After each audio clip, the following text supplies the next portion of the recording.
কুড়িগ্রাম জেলার কোচাঘাটা থানার ১৩ নং বল্লভের খাস ইউনিয়নের ৪ নং ওয়ার্ডের মাস্টারপাড়া গ্রামের স্বনামধন্য সাপুড়ে মোহাম্মদ বয়জুদ্দিন সকাল ৭টার সময় কালীগঞ্জ ইউনিয়নের কুমেদপুর কাপালিপাড়ায় সাপ ধরার সময় সাপের ছোবলে তিনি নিহত হন। ও যদি আমাকে ফোন দিত বান্দার দরকার নাই, আমাকে ফোন দিল নি, বিষ আটকাই দিলাম নি, ৩ দিন পরে গেল নি, বিষ নামাই দিলাম নি। দরকার ছিল নাই, তাহলে ভুল টাকার ওদেরই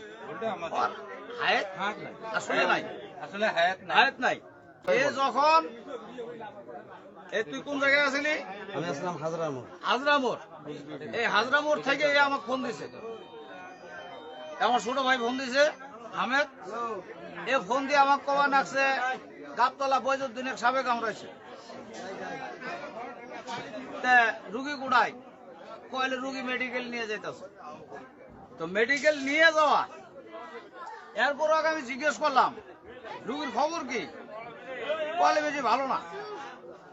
এরপর আবার ফোন দিল, তখন আমি দেখে কইলাম নাই, রুগী নাই, রুগী শেষ।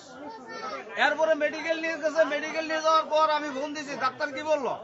ডাক্তার মৃত ঘোষণা করছে।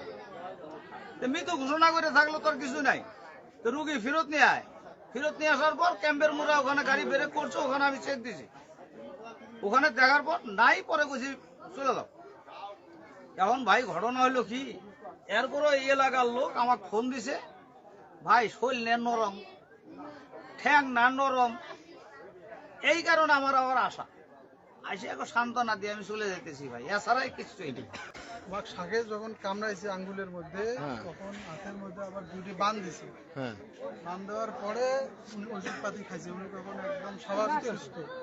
ওষুধপাতি খাওয়ার পরে উনি নিজেই বান যখন ইয়ে করেছে, তখন উনি সেন্সলেস হয়ে গেছে।